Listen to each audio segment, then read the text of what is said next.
again. And today I'm going to tell a story about Strega Nona. It is an original tale written and illustrated by Tomie, dePaola. And look, this book is a Caldecott honored book. So I hope you enjoy the story and got the moral lessons.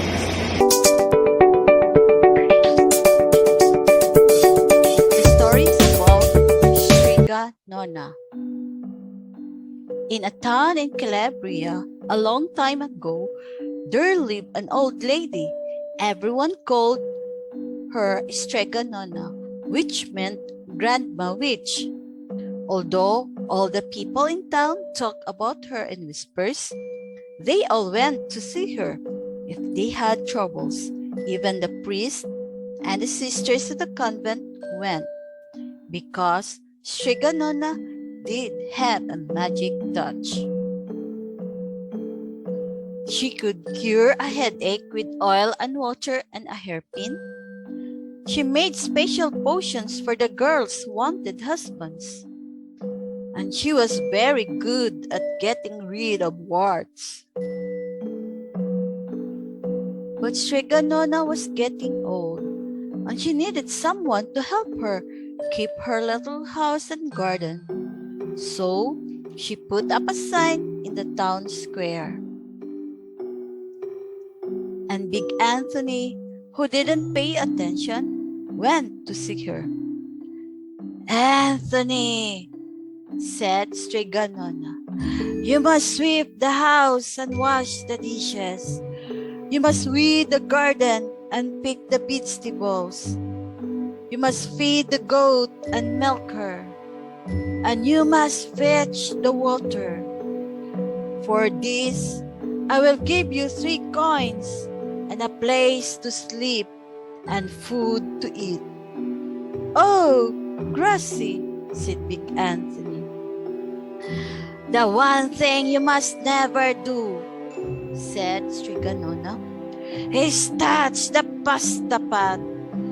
It is very valuable, and I don't let anyone touch it." "Oh, see, yes," said Big Anthony.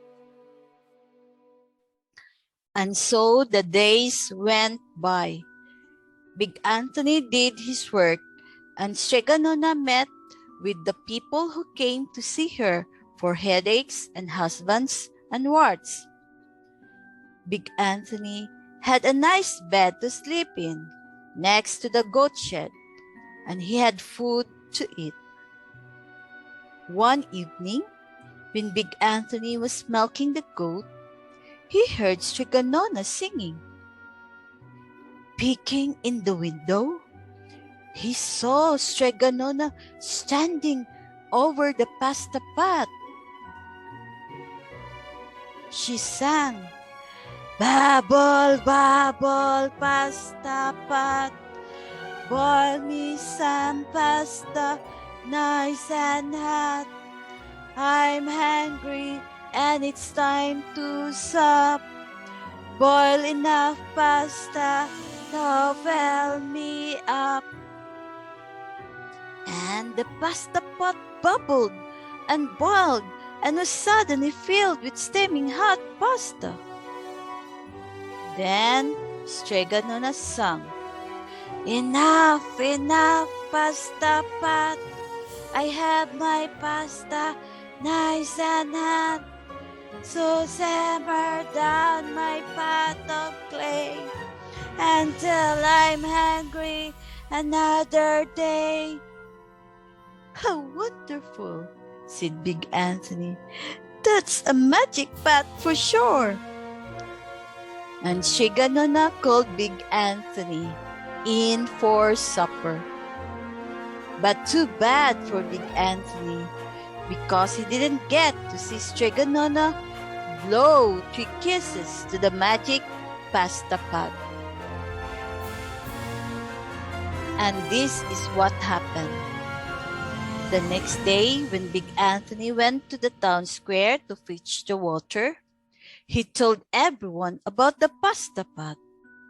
And naturally, everyone laughed at him. because it sounded so silly. A pot that cooked all by itself? You'd better go and confess to the priest, Big Anthony, they said. Such a lie! And Big Anthony was angry, and that wasn't a very good thing to be. I'll show them, he said to himself. Someday I will get the pasta pot and make it cook, and then they'll be sorry. That day came sooner than even Big Anthony would have thought, because 2 days later, Strega Nona said to Big Anthony, Anthony, I must go over the mountain to the next town to see my friend Strega Amelia. Sweep the house and weed the garden. Feed the goat and milk her. And for your lunch, there are some bread and cheese in the cupboard. And remember, don't touch the pasta pot. Oh, yes, Strega Nona, said Big Anthony. But inside, he was thinking, my chance has come. As soon as Strega Nona was out of sight, Big Anthony went inside, pulled the pasta pot off the shelf, and put it on the floor. Now, let's see if I can remember the words, said Big Anthony.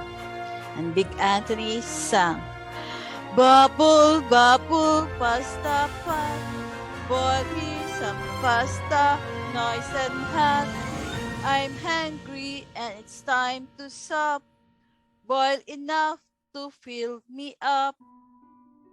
And sure enough, the pot bubbled and boiled and began to fill up with pasta.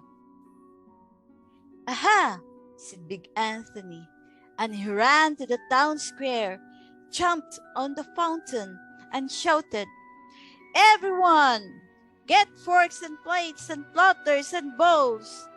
Pasta for all at Strega Nona's house. Big Anthony has made the magic pasta pot work.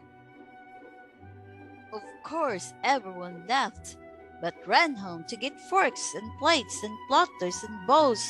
And sure enough, when they got to Strega Nona's, the pasta pot was so full, it was beginning to overflow.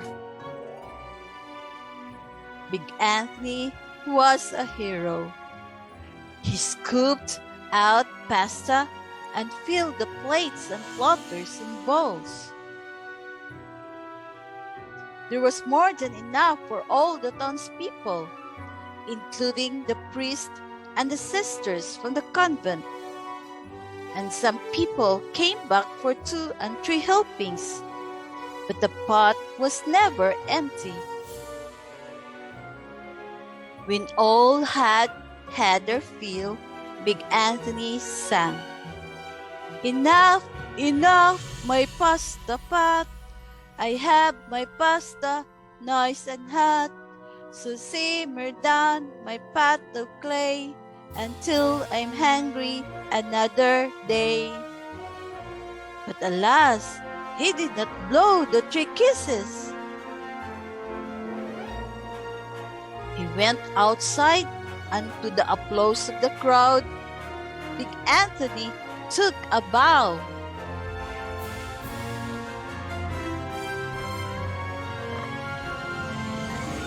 He was so busy listening to compliments from everyone that he didn't notice that the pasta pot was still bubbling and boiling until a sister from the convent said, Oh, Big Anthony, look!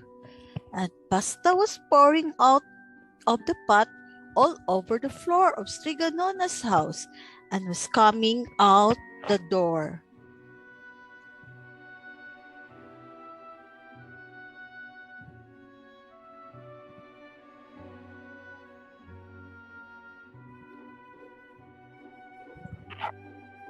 Big Anthony rushed in and shouted the magic words again. but the pot kept bubbling.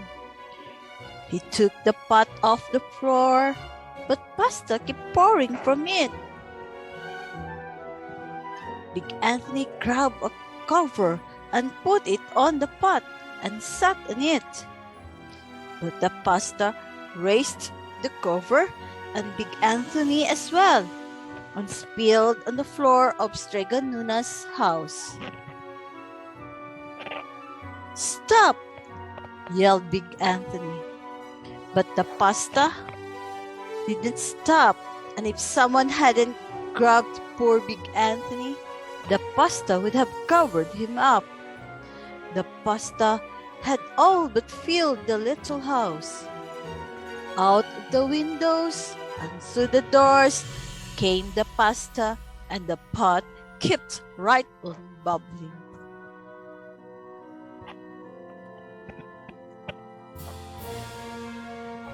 The townspeople began to worry.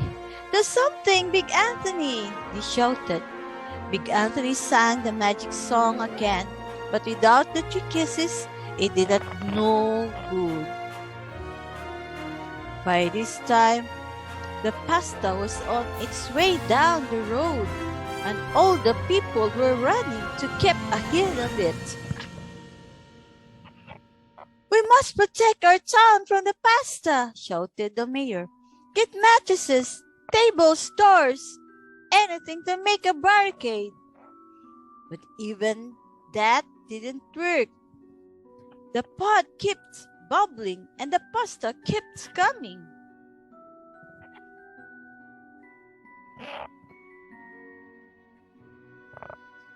"We are lost," said the people, and the priests and sisters of the convent began praying. "The pasta will cover our town," they cried. And it certainly would have, had Strega Nona not come down the road home from her visit. She didn't have to look twice to know what happened.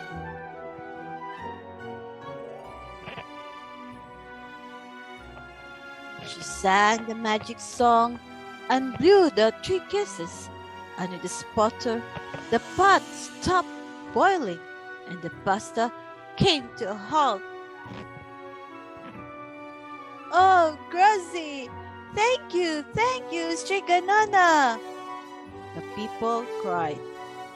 But then they turned on for Big Anthony. "String him up!" the man of the town shouted. "Now wait," said Strega Nona. "The punishment must fit the crime." And she took a fork from a lady standing nearby and held it out to Big Anthony. "All right, Anthony, you wanted pasta from magic pasta pot," Strega Nona said, "and I want to sleep in my little bed tonight. So start eating." And he did. Poor Big Anthony. The end.